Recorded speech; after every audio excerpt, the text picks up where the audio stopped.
Hello everybody and welcome back to my Roblox how-to series on everything that you need to know about how to make Roblox games. I'm Mr. Matthew Does Coding, and today we are going to be covering remote events. So let's get right into it.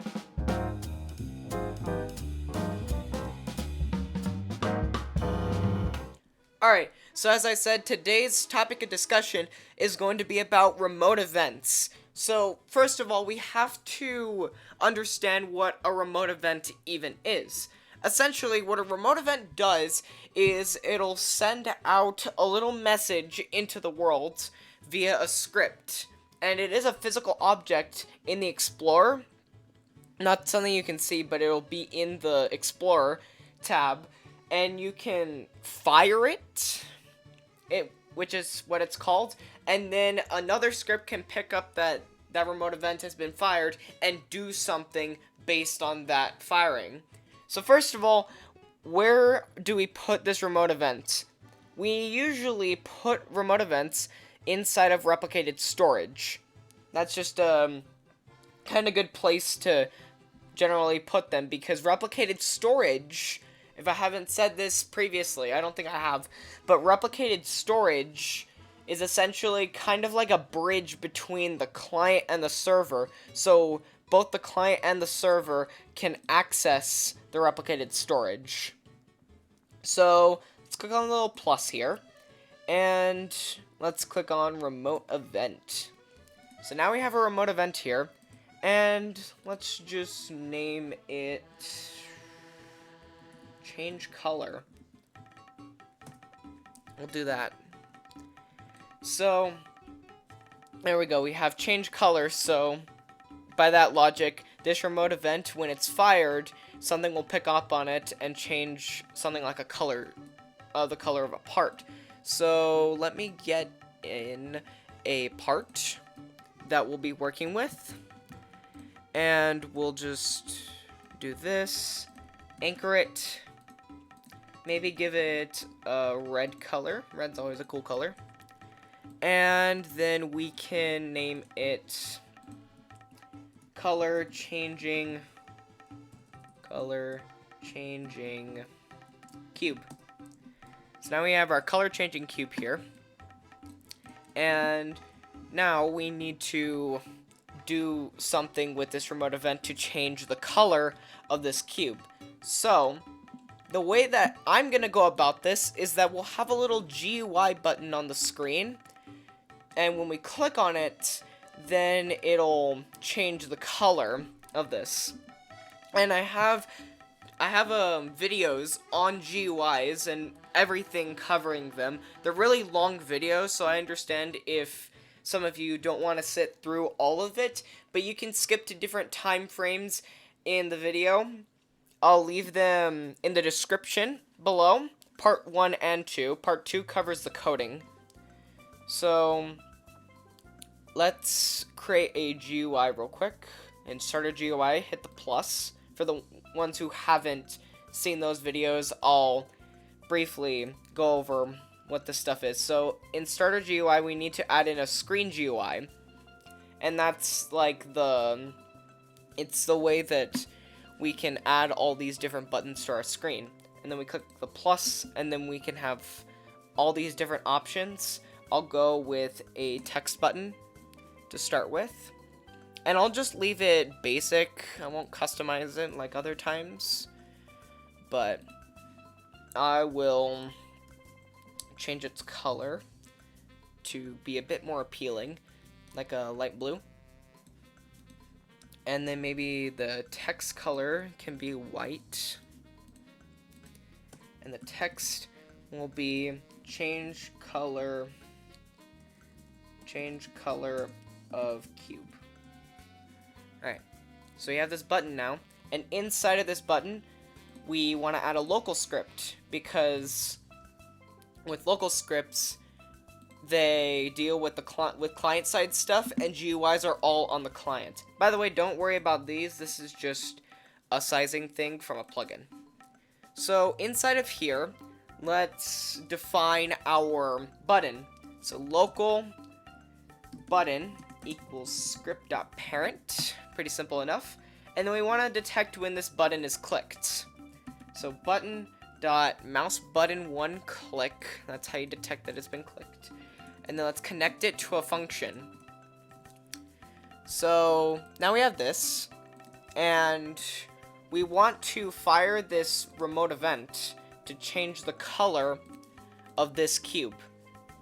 Now, we can't just directly change the color of this cube from the button here, or from this local script, because the part and its properties are all on the server side, which means that the client can't access that, meaning that we have to use that remote event in order to tell the server to do something based on a client action.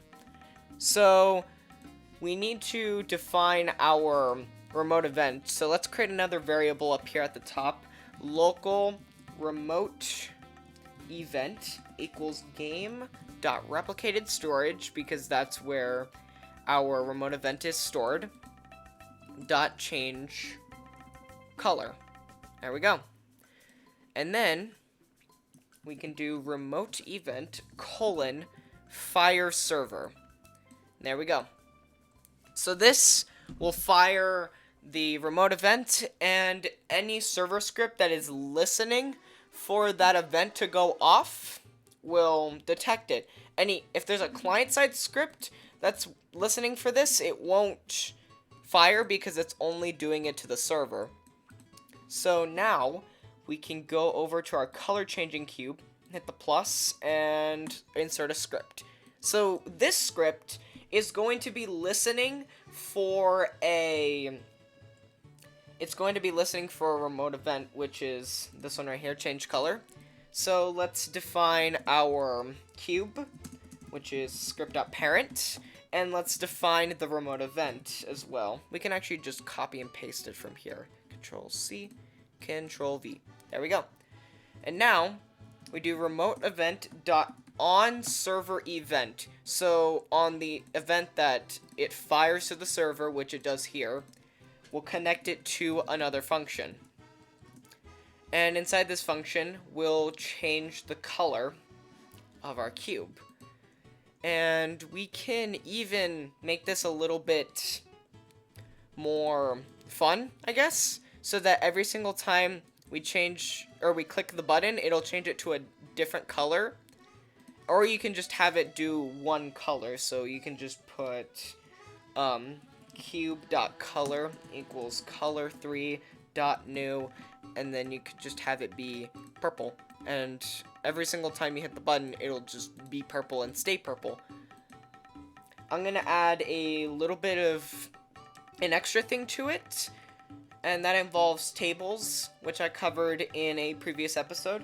So local colors equals, so we have all these colors now, and instead of just having this line of code here, we can select a random color from inside of here. So we can do colors square brackets, because that's how you access indexes in the table. So colors 1 would do purple, colors 2 would do yellow, etc. But we want it to be randomized. So let's do this. We have 1, 2, 3, 4. We have 5 different colors in here. So we can use math.random and 1, 5 to just select a number between 1 and 5, which will just select a random index essentially in this color table. So if we hit play, then when we hit change color of cube, then it'll change the color of the cube. And look at that. Now it just selects a random color from this table and changes the color, and we can click it really fast and make it look like we're at the disco. So that's pretty cool. Now, what if we wanted to send a message back to the client after we finish doing this whole thing in here? We could change the background color of this text button to be whatever color it currently is. So our current color is right now 15100. So I'll change our button to be that same color. And when we hit the button, it'll change the color, and then what we can do is we can fire a remote event back to the client with the color that we assign it to, and then we can change that color to be the text button's color. So if you remember from the previous episodes, we talked about parameters, where we could do just like some random parameters, and then when we call functions, we can assign those parameters to be certain things so that it does different things in the code. And that goes the same for the remote events and later bindable events, which is kind of like a cousin of remote events. So what we can do is we can turn this into a variable so we can use it later. So local new color equals this, and then we can set it to new color. And then we can send new color to the client. So let's create another remote event. Let's click the plus, add another remote event, and we'll call this change button color. And then let me create another variable for this. Remote event button equals game.replicatedStorage.change button color. So then we can do remote event button colon fire all clients or fire client. There's a difference between these two. With fire client, it'll only fire it to the client of the player that it was, like, this originally came from. So if I just did fire client like this, then it would just send it out to me, and nobody else's screen would have changed colors. But if we did fire all clients, and this is hard to explain or show since I don't have like other people to demonstrate it with and different screens, but fire all clients would essentially change everybody's screen text button, even though they didn't click on the button in the first place. So we're just going to be using fire client for this example, and we want to send back new color. Just like parameters, we can do that. And then we can go back into our local script, and we can go down a couple lines, and we can do this. Let's create the variable, the remote event button one. Just copy and paste it, and then we can do remote event button dot on client event, so like on server event just for the client, colon connect function. I did that completely wrong.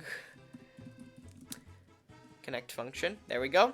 And then since we sent through a parameter new color, let's create a parameter in our function here called new color. So essentially whatever this variable is going to be what this variable is. So then we can just do button.color, background color 3. My bad. So background color 3 equals new color. And that should be all we need. So let's hit play. And then when we click the button, it gives us an error. Unable to cast value to object. Okay, so the reason we got an error message is because when we do remote events going from the client to the server, it always needs the player parameter as shown here in the hints. So we need to create a player parameter here, and then when we do fire client, we need to add player to that parameter. Because you see right there it says player. So if we go back to our local script, it's weird because we don't actually want to put player comma new color. Player is just there for the server side to know what client to send it to, and it doesn't actually need that information when it gets to the client side, which means that player shouldn't be there. So we just need the new color variable, and that should be all we need. So let's hop into game, and then if we click the button, you can see it changes colors with our cube, which is pretty neat. And basically, that's remote events. That's what you need to know about them. So I hope you all enjoyed this episode, and episode 10 will probably be about bindable events and some applications of those with remote events. So thank you so much for watching, and I'll see you in the next one. Peace.